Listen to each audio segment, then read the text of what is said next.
You know what it is, right? I got my brother in the building, man. My workout brother, my boxing brother. What's up? Superstar J, you know we don't play. This is serious XM radio. Yes. Let's go. I'm back in the building doing high speed. Yo, man, I'm gonna ask him his top 5 boxers, because he know a lot. You know what I mean? Ooh, watch out. See. See? I kill someone doing this. Hey, I never thought of it, but I can though. You gonna kill somebody with this shit. Nah. May not on his head. You okay? May go down and it may not. My guy right here, man. So smoking. You know what it is, Superstar J VIP Saturdays. Got my motherfucking brother in the building. I haven't seen him in a while. I think it's probably been like 4 years because I know he came before the pandemic. For sure. Yes. Absolutely. Right before the pan. Yes, and still on his grind. You actually look younger now. I know. man, that's what that good money do to you. Good health, good wealth. Yes. Now, I want people, that actually, I got probably like 15 million people that listen to me. That's right. cool. It's cool for you. That's amazing. You know what I mean? Because I know that you love the independent route. We need 1 billion motherfuckers. Come on, because you good at math. So 15 million. What's the good percentage of 15 million? You like, yo, you know what, Jay? I could take 35% of. No, the consumption rate to advertisement is usually around 30% inquiry, 10% purchase. So if talk to 'em. If 30 people are going to inquire, meaning that let's just break it down in small terms. If you get 1 million people. 1 million people to view something, then 300,000 of those people are going to inquire, and then 10%, which is 100,000, are going to make a purchase. Stop your bullshit right now, because we're gonna talk about that. Okay. He's giving too much motherfucking jewels right now, and that's why they call him Saucefather. But for the extra 2 million people that might not know who you are, introduce yourself. Hey man, it's the kid that did Sauce Walker, the Sauce Talker, the master, the pastor that made the bread come faster from here to Alaska, ask you. You know what I'm talking about? The kid that made the sauce splash the way it spilled, if you know what's real. Let's get it. Now, we got a new project out. And now I was wondering, because you are a numbers guy. I am. I listened to the project. You have 18 tracks on there. Yeah. Now we know I watch it. I watch interviews. I know you, and you're very knowledgeable about a lot of things. Absolutely. My thing is this: the attention span. Why didn't Sauce Walker drop like a double ooh-wee album? Because we live in a world now where people enjoy instant gratification more than anything.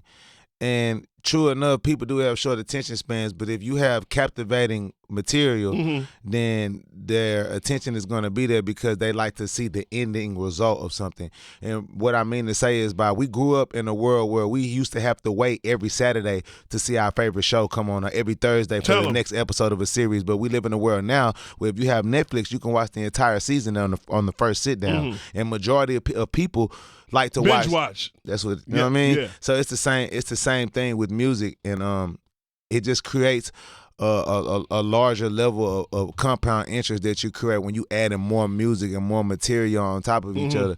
Because I want to release more albums than trying to release a lower multitude of albums and songs, because like you said, I'm independent, so streaming is the thriving force for me. Yes. The more material that I have out to stream is or in layman's terms, the more episodes that I have out to be watched is the more money that I make. It's very smart. But also I gotta salute you that you really make music. So a lot of people are not capable of making 18 good tracks. Yeah. You know what I mean? They're like, yeah, Jay, that's all I got. Right. You like it's I'm sitting on music. Yeah. I got songs, incredible records with incredible artists that I've been sitting on for 3, 4, 5 years. I haven't even released yet because I just got so much of a catalog of music that I'm just holding on to. I'm releasing it periodically, but it's just certain records, it doesn't make sense. Like I got these Busta Rhymes records and Swiss Beats records, Nas records. I got records with like real titans. Wow. That I'm holding. Hold on. Yeah. You said Nas? Yes. Swiss, yes. Busta, yes. Wow. Yes. When are we gonna get those? My phone wasn't dead. I open that shit up and play some of that shit for you. Wow. Yeah. That's crazy. Now, I want to ask you because 4 years back, we met by mutual friends, and we already knew our history. I knew your history. You knew mine's. Right. And coming from coming from the mixtape era. I love it. You know what I mean? Do you feel like you kind of had the cheat code because the young kids do not know what a mixtape is. They know what a playlist is. And you know what's so wild to me is like I really did not believe in that fact. That's a fact what you just said, but I initially I didn't believe that until I was with my business partner Ghazi now from Empires with my partner. We was talking and he was telling me about these artists that he signed from foreign countries or whatever, and this young lady that he signed from like Saudi Arabia or something, she got like 70 million streams on Spotify monthly, some like outrageous number. And he was telling her, let's take 7 to 10 of your songs and make an LP or an album from this. And she's like, what's an album? No, but let's like, you know, because you my brother. We sitting on the stoop right now. Right. It's a lot of young kids that don't know what an LP is. That's crazy to me. Or EP. You know, and the LP's long play. Right. And EP, you know what I mean? So I ask them all this all the time, extended play. Yeah. I'm like, so why are you dropping an EP? Because it sounds good. Right. You know what I mean? And I feel like, and we're going to get into that. Understand, I was in the page. I was like, oh, shit. Now, we talked about the work. I said, my man Sauce is getting crazy now in the gym. Why though? What happened? To be honest, like, for my fans and the people that know, like, my father is an athlete. I come from a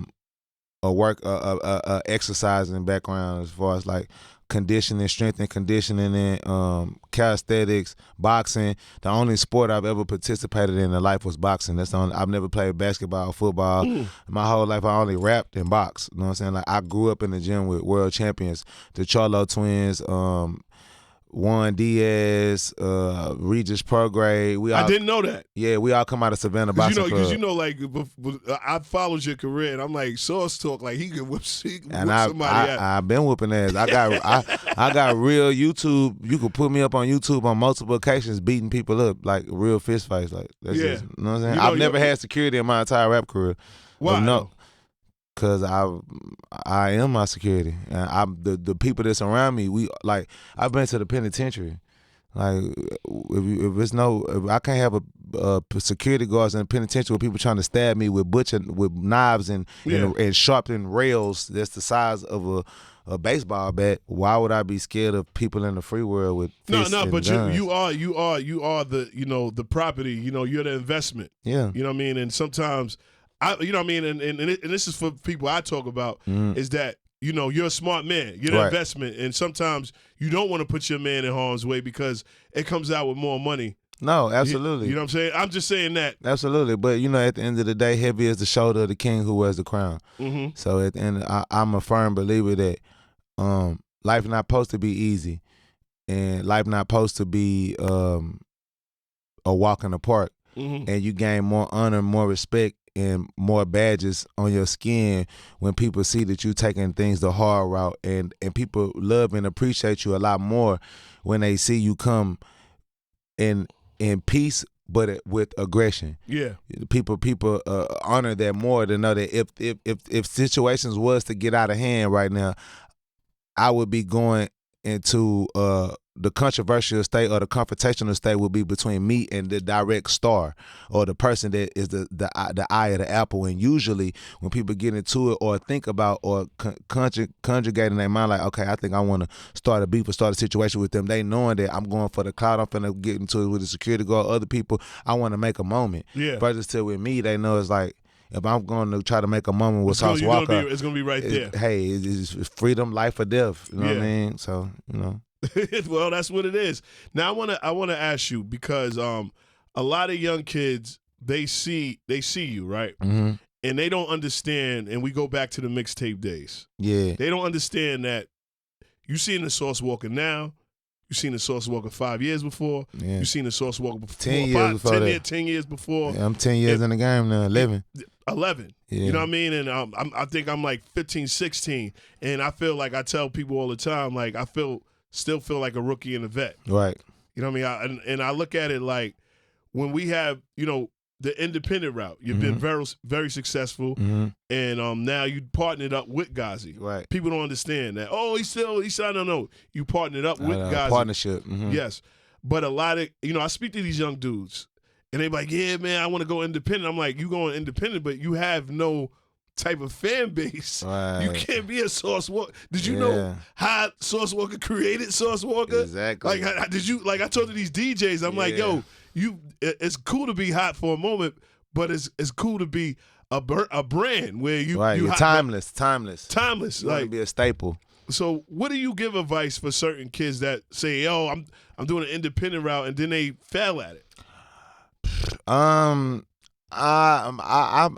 believe that the independency route is it's a special concoction mix between not only having the confidence and the assertiveness in yourself as an artist, but also knowing that you have the means to create the finances. Mm-hmm. If you don't have the ability to create liquid cash, to create your own capital, to make money, to put into your career and go through the hardships that come with being an artist, period, not just being an independent artist, then independency may not be the direction for you. But also as well, could you put that in terms that they can understand, because they don't know that you invest in yourself. Yeah, I'm spending my own money. Majority of 80-90% of the time, I'm spending my own money, and not only am I spending my own money for the things that I want for myself, I have to spend my own money for the staff that I have around me, the cameramans, the videographers, the flights, the interviews, the publishers.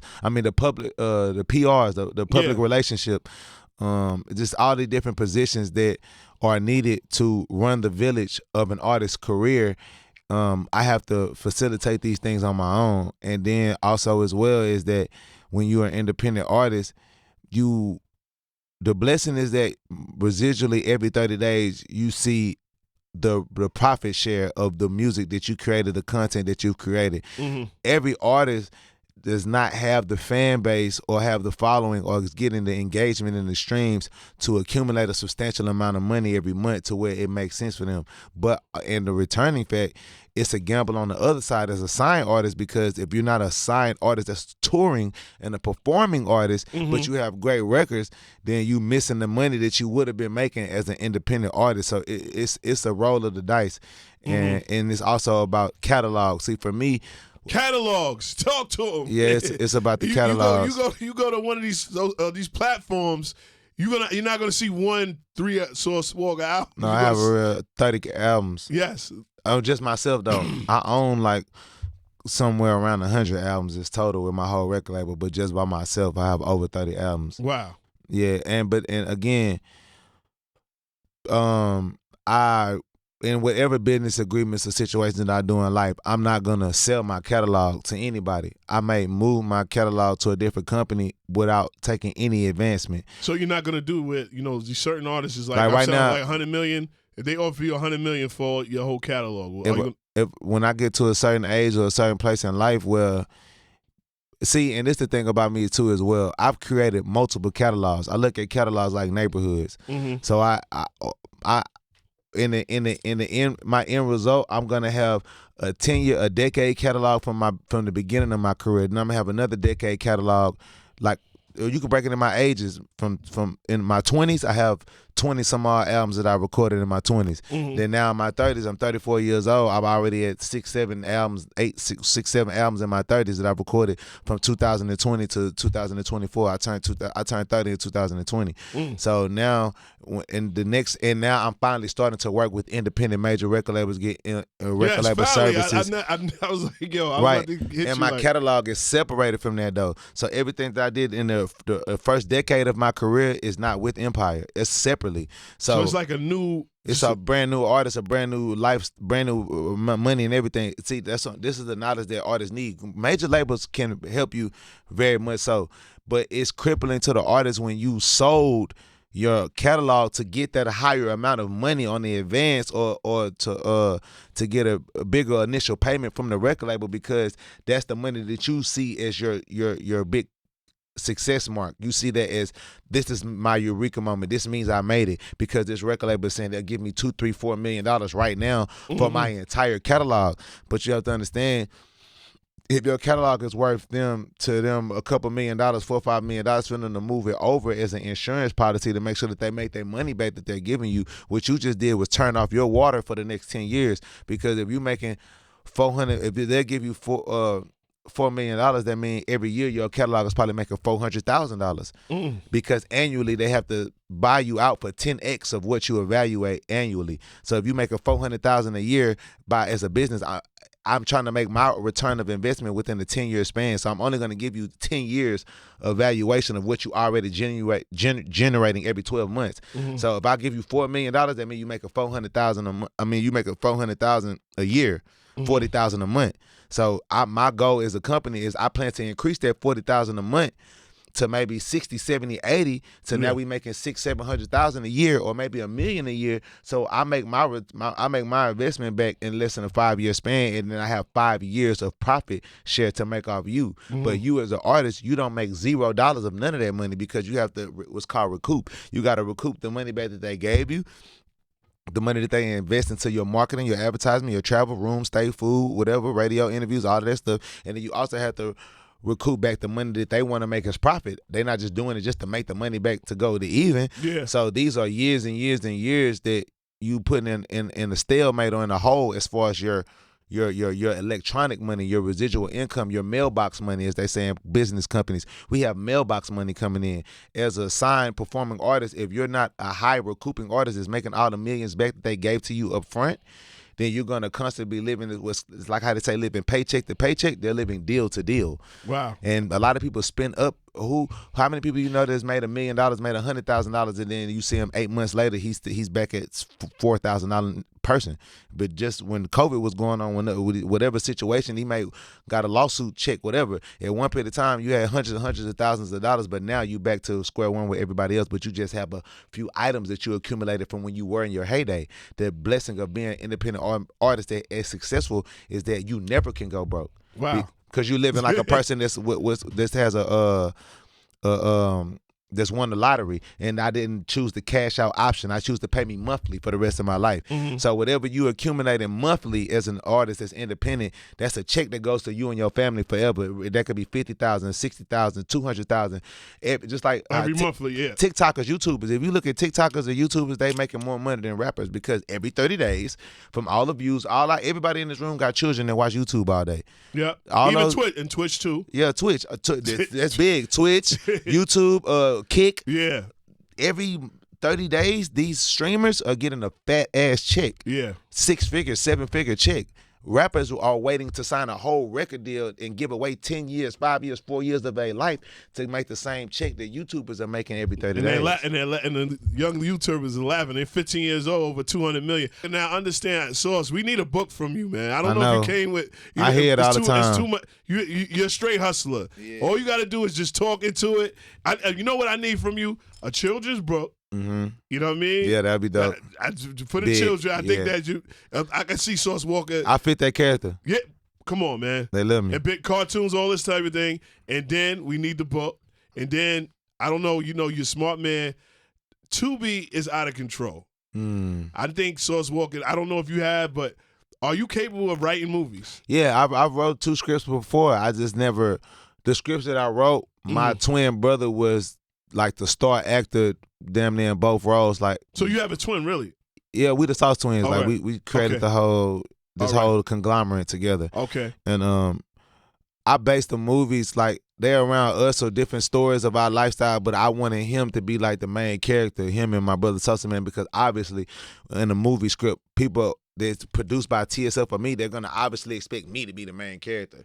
And I just wanted to do something different, kind of like how 50 Cent do with Kanan and stuff, like make the focus. Are you inspired by that with 50 transformed to? I'm inspired just by entrepreneurship by great black men, period. Men of all color, but especially black men, you know what I'm saying? Like I'm inspired by anybody that has the tenacity and the understanding to evolve. Who's your top 5 entrepreneur black men? Entrepreneurs? Yeah. You like, yeah, man. I need. It's a few of them. It's a few of them that I like. I think it's a different question because I could have said the rappers, No. That's a great question. That's a great question. Top 3. I'm going with. Gotta go with my boy Andrew Tate. Even though he half black, he black. I fuck with Andrew Tate. Andrew Tate. Bad man. Then I would have to go with Jay Prince. Okay. great businessman. Like aside all the street stuff, like business wise, people don't understand like all the businesses that he owns, how much money he makes, the boxers that he has. Having Floyd Mayweather as a boxer before, like crazy. I respect that. Who else do I is an entrepreneur I respect? Oh, my guy, the realtor dude. What's my boy name, bro? You gotta look it up. No. I just did the interview with him. Great. He's super smart. The black dude from my who? Tony the closer. Tony the closer. Oh, yeah, okay. Tony the closer. I like Tony the closer. He's good. Shout out to him, man. He got some good stuff going on under you know what I'm saying, that people don't realize that he has going on. I like what he's doing as an entrepreneur. Another entrepreneur that I like is on the I want to throw a YouTuber in there that's like doing real great from the business standpoint. And there's so many. There's so many. I mean, you know, they always the Kai. Shout out to the Kai. Yeah, Kai's not doing good. Bandman Kelbo, he doing good as an entrepreneur on YouTube. Just people just taking streaming to another level. KSI, I like the way he's taking the streaming to another level with the boxing and stuff.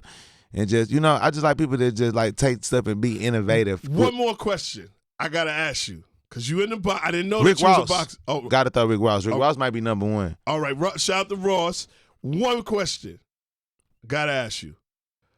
Who's your top 5 boxers right now? Top 5 boxers? Yeah. Anyway. Man, number 1, Jerome Boots Ennis. Number 1. Number 2, Abdullah Mason. Number 3, Gervonta Davis. Okay. Number 4, Benavidez. Number 5, cause I see you Number on the gram. 5, you be breaking shit down. No, I really know my boxing. The number 5, it is a tie between Teofimo Lopez and Shakur Stevenson. You know what I'm saying? And who's one that you gotta look out for? They not there yet, but you gotta look out for. You've seen like, wow, he's gonna be special. Abdullah Mason. But everybody that knows boxing knows the type of a talent that he's going to be and what he possesses as a fighter. I believe that Teofimo Lopez he's not respected as much for what he really does and what he possesses as a talent as a boxer. I think Shakur Stevenson is criticized on his masterful defense and evasiveness, and I think this last weekend of boxing kind of showed people that were novices to boxing the importance of why. You said that too, like people really need to know boxing to talk boxing. Okay, and with all due respect, yes, we almost seen Terrence Bud Crawford get his ass whooped this last weekend because he tried to stand in front of a boxer that was a very crafty, weird, different style fighter. Yeah, and bigger. Yeah. So because you traded shots, which as a fighter, that's the name of the game, is to hit, but the main part is to hit and not get hit. So you can't be mad at a person that basically is the equivalent. I gave an analogy on my page to me that I think is the best analogy. If you would like to say that Gervonta Davis is a LeBron James type of a talent and athlete, I would say Shakur Stevenson is like a Stephen Curry until he's proven different. Well, I think this, and I love what you're saying, is that you really broke it down with Bud, because I've been a Bud fan, and one of my mans who's into boxing was like, yo, listen, that dude ain't no walk in the park. He not. Do you think like it kind of made people a different outlook of Bud? Like, yo, maybe he need to stay where he's at? Yeah, I mean, it's more of a, I don't know if it's humbling, but it's like it just shows the level of range that you possess as a fighter, because the big thing in boxing is your weight, is your power carrying over to another weight. Uh-huh. And a lot of boxers' power doesn't necessarily transition over to so many weight classes above, because you naturally walk around probably 10 to 15 pounds over what you fight at. Mm-hmm. So that means if you fighting somebody who's naturally in a higher weight class. That's crazy. We need a boxing. You need a podcast about boxing. I think I'm working on a podcast right now. Sauce Me Up Podcast. Me and my brothers. My Cass right here in the back. Sauce Me Up Podcast. Yo, Cass, what's up? Because Cass was shaking his head a little bit when you said something. Yeah, he ready to argue with me. Yeah, he was like, I see you under there.